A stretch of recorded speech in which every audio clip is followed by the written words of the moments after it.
Today I'm about to watch an action thriller film, One Battle After Another, which is written, directed and produced by Paul Thomas Anderson and stars Leonardo DiCaprio, Sean Penn, Benicio Del Toro and Regina Hall. So let's give you the plot. Bob is a washed-up revolutionary who lives in a state of stoned paranoia, surviving off the grid with his spirited and self-reliant daughter, Willa. When his evil nemesis resurfaces and Willa goes missing, the former radical scrambles to find her as both father and daughter battle the consequences of their pasts.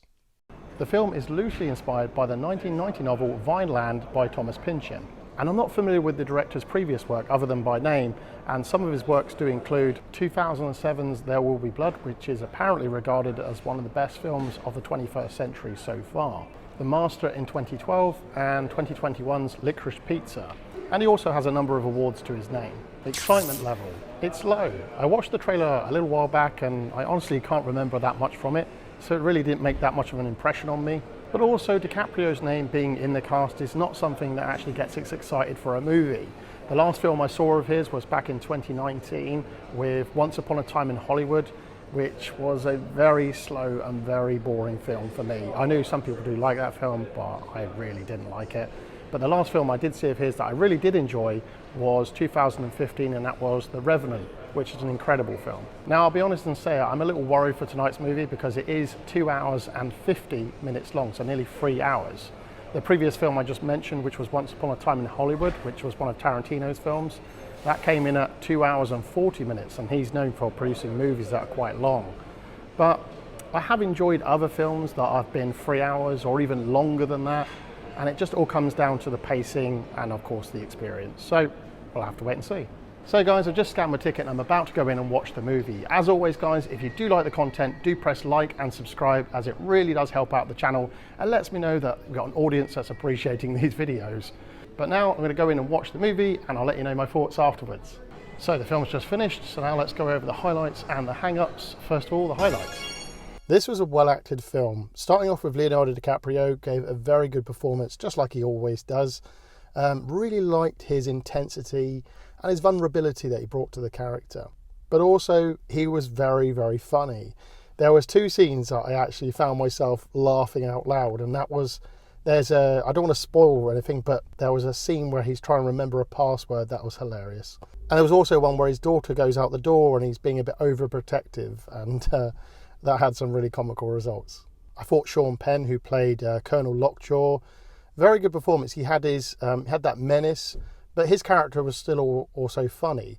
Next we have Benicio Del Toro, who out of the 4 names that I mentioned in the beginning of the video, he probably has the smallest role in it, but that's a testament to his acting, that in such a smaller role he brought so much to it.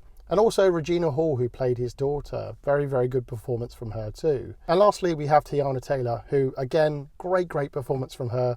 I liked the range that she brought. She had a vulnerability to her, but she also had quite a menace of her own, actually. She looked like someone you didn't really want to mess with. You can see in one scene where she makes a command decision, and then you see her forced to deal with the consequence of making that decision. Just in her eyes alone, it just said so much. Her chemistry also with DiCaprio was impressive. There wasn't like a forced romance. Their bond felt like it was earned from shared trauma and mutual respect for one another. And just like Benicio Del Toro, she's not in it as that much, but what she does bring to it, it does leave a very lasting impression. This is a well-shot film. The cinematography in it was spot on. Liked the sweeping shots and the gritty close-ups. They really brought the war atmosphere alive. And what I found interesting about the story itself was, instead of we were following the revolutionaries, normally you wouldn't really do that. And so it was an interesting angle. And it was nice to see the way they started out. They go about what they do.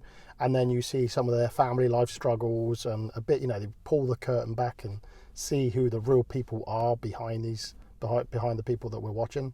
There was a scene towards the end of the film that I really liked, and it really sort of built the tension up, and that is we have sort of a car chase, but what's going on is the camera is like down on the road and it's following as it goes over every hill, and there was something about that, I don't know what it was, but it really drew you in, almost like a shark who goes in on its prey.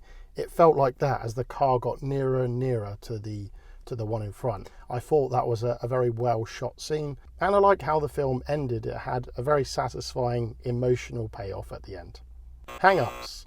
Okay, on to the bad, and this is going to be more representative of how I feel towards the movie.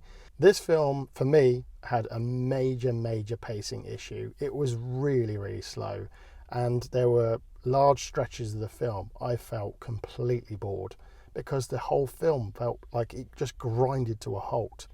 And you really feel, when a pacing of a film is really quite slow, you feel even more, as I did, when the runtime is so long. It was nearly 3 hours long. And it's not like it was a film that needed to be nowhere near this length, because it was a very simple plot of an ex-revolutionary who has a daughter and then turns his back on that life, and then he goes to look and then eventually search for his daughter. The only other plot in this, a subplot, was about a colonel who is trying to join a white supremacist gang. That's it. There's nothing really too much else to the story. And so it didn't justify having these really long dialogue heavy scenes. It was just back and forward, and there wasn't a lot of substance to those particular parts of the dialogue. So I found myself getting really sleepy. I nearly nodded off in a couple of places. Another thing I really didn't like was the music in this film. It was a mixture between piano and guitar. The piano was sort of played in a way that it was really repetitious. It just kept doing it to the point where I started to focus more on the piano than what was going on in the scene. Final rating. Overall, I really did not enjoy this film because of the slow pacing, because of the length of the film. There was a good story in there. It just held it over such a long period of time that it really detracted from those good moments. The overall experience for me was severely lacking. And it's because of that I'm going to give One Battle After Another 2 stars. Now, I am aware that critics universally are really loving this movie, which I can't understand, but that's the great thing about movies. We all have, movies are subjective, we all have a very different opinion of them. Although I find critics have really liked this movie, I'd be very interested to know what general audiences would feel towards this, because I wouldn't be surprised as a lot of people would have the same reaction that I did, that it was just too slow and the movie just grinds to a really slow pace. It's one of the slowest paced films I've seen in quite a while. What did you think to the film? Did you like it? Did you not like it? Was it okay? Was it brilliant? Let me know in the comments below. If you enjoyed today's video and you found the review helpful, do press like and subscribe, and you can check out my other playlists for a lot more content. I have movie reviews, movie locations, movie attractions, movie rankings, and I've also got some on special anniversary editions. So you can check those out along with some YouTube shorts as well. I want to thank you again for watching, and until next time, I'll see you at the movies.